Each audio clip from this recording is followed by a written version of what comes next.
Okay, so this is a video that I've been meaning to make, but I just felt the need to talk about other things before this. But let's talk about Steve Kerr today, because we just watched the Golden State Warriors play against the Brooklyn Nets for the second time this year, and for the second time this year, they got blown out of the building. Like, it wasn't even close. So I'm not saying that this is entirely Kerr's fault, because I mean, obviously we're going up against a team like that, you know, you kind of expect that to happen, especially with the roster that Golden State has right now. Some of the decisions that Steve Kerr made in this game have been present in nearly every game throughout this entire season, and they're all decisions that myself, along with a bunch of other Warriors fans, cannot stand. So let's talk about this.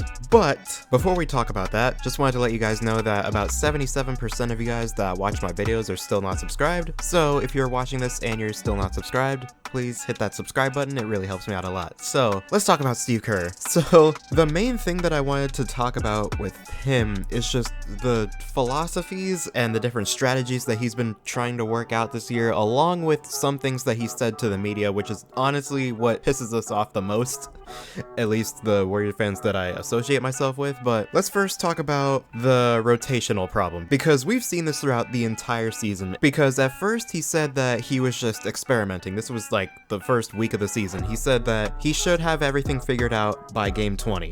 And so we watch these games, we watch the Warriors constantly get outscored in the first quarter, and zero adjustments have been made. So we go through all that, then it's game 20, and still no adjustments. Now, this isn't necessarily a product of Kerr, because at around the same time is when we lost all of our bigs, but at the same time, there are still certain lineups that he plays that have zero shooting alongside Steph Curry, which, like, that can't happen.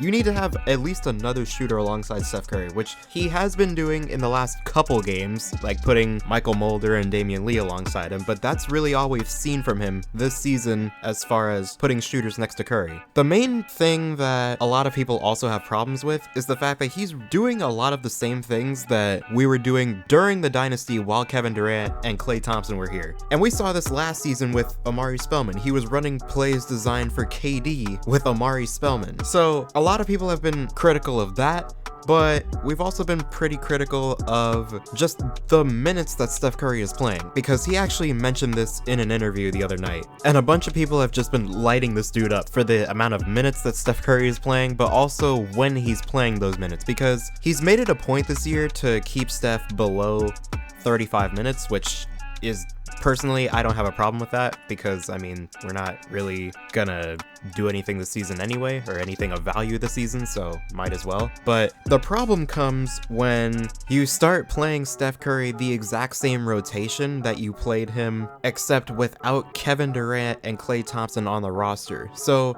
if you guys are unfamiliar with Steph Curry's usual rotation, he usually plays the entire first quarter, and then the second half of the second quarter, and then all of the third quarter, and then the last 6 minutes of the fourth quarter, which that has gotten us into so much trouble in so many games this season. Like, it's literally to the point where him just coming into the game, say 2 to 3 minutes earlier than the 6-minute mark of the fourth quarter, we could probably have 4 to 5 more wins right now than we have right now. So the fact that he takes these criticisms and then chalks it up as us wanting Steph Curry to play 40 minutes per game is just not true. Even if you just move his minutes around, say play 9 minutes in the third quarter, and then rest the last 3 minutes, and then bring him back in around the 9-minute mark of the fourth quarter, that would be a considerably better rotation than what he's playing right now. Because the way that he's playing right now, it gives the bench, which hasn't been great this year, it gives the bench a lot more time to either lose the lead or get themselves in a bigger hole than they already were, because we've already seen this a lot this season. And then another problem that a lot of people have with Steve Kerr right now is the fact that he is giving all these interviews after the games, and he's saying certain things that don't really make sense and just make him look like a smart. What do I mean by this? He's saying that, well, I already mentioned the first 20 games thing, which wasn't true because he didn't make any adjustments at all. We're still one of the worst first quarter teams in the league. But what he also has been saying, this quote, I still can't even believe that he said this. So a couple of reporters in a game about 3 weeks ago, a couple of reporters asked Steve Kerr after the game about how Curry's usage rating has been lower with the starters this season than it usually is. So he responded, "There's a lot that goes into that. We see all the numbers and all the combinations. There are plenty of theories that we could talk about. I'm gonna leave that to you guys to assess and figure out." What?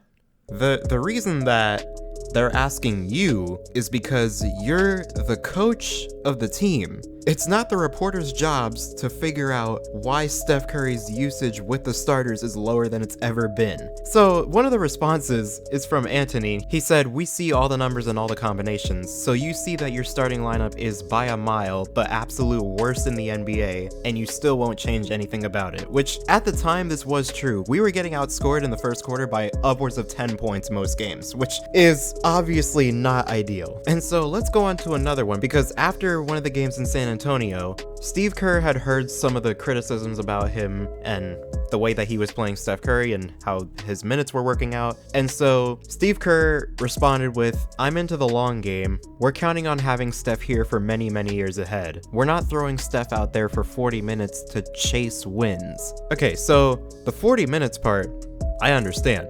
But I think that he needs to understand that while, yeah, we're not expected to do anything this season, we still at least want to make the playoffs. That way, when Clay comes back and we're fully healthy next year, a lot of our guys on the team now have playoff experience and extra experience that will be necessary for a championship run, which is what is expected of us after Klay Thompson comes back, rather than just throwing the season and missing the playoffs because we didn't want to play Steph Curry 37 minutes. So yeah, I sent that to someone I knew, and his literal response was, "So are you guys tanking?" Or like, that's the type of response that it seems like. But that's not all, because Steve Kerr has been trolling the Golden State Warriors fan base, because in response to us complaining about Steph Curry not playing enough minutes in the fourth quarter and not playing enough minutes to close out games, because remember, the comment about the 40 minutes thing, that was in the first game against San Antonio. The second game against San Antonio, the Warriors were up by 19 with 6 minutes left,